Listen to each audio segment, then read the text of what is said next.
Assalamualaikum warahmatullahi wabarakatuh. Selamat datang di video LKP IPA, yaitu tentang simbiosis.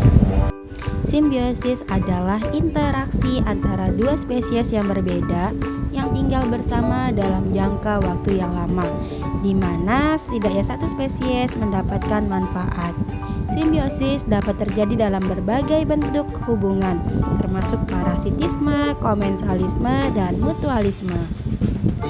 Yang pertama, simbiosis parasitisme di lingkungan sekitar kita. Simbiosis parasitisme adalah hubungan antara dua organisme di mana satu organisme parasit mendapatkan manfaat pada pengorbanan organisme lain atau disebut inang. Parasit biasanya merugikan inangnya dengan mengambil nutrisi atau sumber daya lainnya. Contoh, kutu pada kucing yang ada di sini. Dia mengambil nutrisi pada inangnya dan dapat menyebabkan kerusakan atau penyakit. Selanjutnya, contoh kedua, parasitisme ayam dengan kutu. Kutu pada ayam biasanya merajuk pada kutu kambing atau kutu unta. Kutu ini menyerang bulu ayam dan memakan darah serta sel kulit.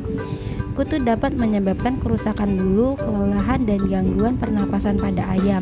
Hal ini dapat mengurangi kualitas daging dan kesehatan ayam secara keseluruhan. Pengendalian kutu pada ayam seringkali memerlukan intervensi khusus untuk mencegah penyebaran dan mengurangi dampak negatifnya. Contoh selanjutnya yaitu manusia dengan kutu rambut. Kutu rambut adalah parasit yang hidup di kepala manusia. Mereka menempel pada kulit kepala dan memakan darah manusia. Kutu rambut dapat menyebabkan gatal, iritasi, dan dalam kasus yang parah yaitu kebotakan. Kutu rambut mengambil nutrisi dari darah manusia untuk bertahan hidup dan berkembang biak. Sementara manusia mengalami ketidaknyamanan dan potensi kerusakan kesehatan akibat gigitan kutu. Contoh simbiosis parasitisme yang keempat, benalu pada pohon durian. Benalu adalah tumbuhan parasit yang menempel pada pohon durian.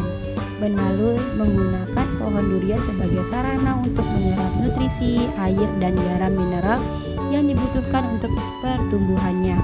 Benalu dapat merugikan pohon durian dengan mengganggu penyerapan nutrisi dan air oleh pohon inangnya, yang dapat mempengaruhi pertumbuhan dan produksi buah durian. Pengendalian benalu sering sekali memerlukan metode mekanis atau kimia untuk mengurangi populasi benalu dan mengurangi dampak negatifnya terhadap pohon durian.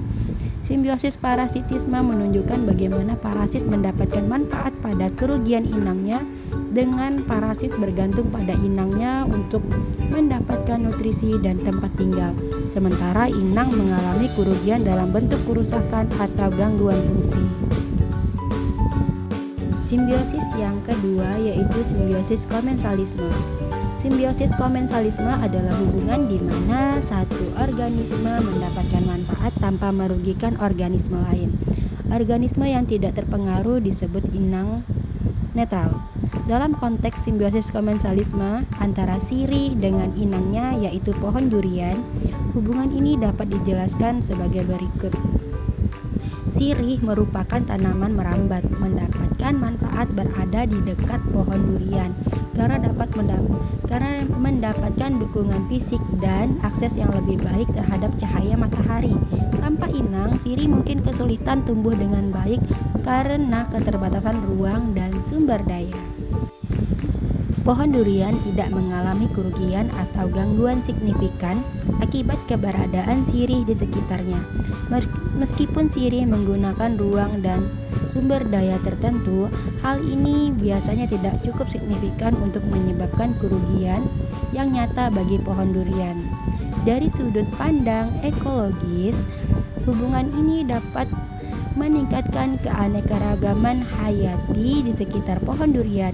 karena sirih membawa biji-bijian kecil yang dapat berfungsi sebagai penyerbuk alami bagi tanaman di sekitarnya. Secara keseluruhan, simbiosis komensalisme antara sirih dan pohon durian adalah contoh bagaimana dua spesies dapat hidup berdampingan dengan saling mendapatkan manfaat tanpa menyebabkan kerugian bagi yang lain. Yang terakhir atau yang ketiga adalah simbiosis mutualisme.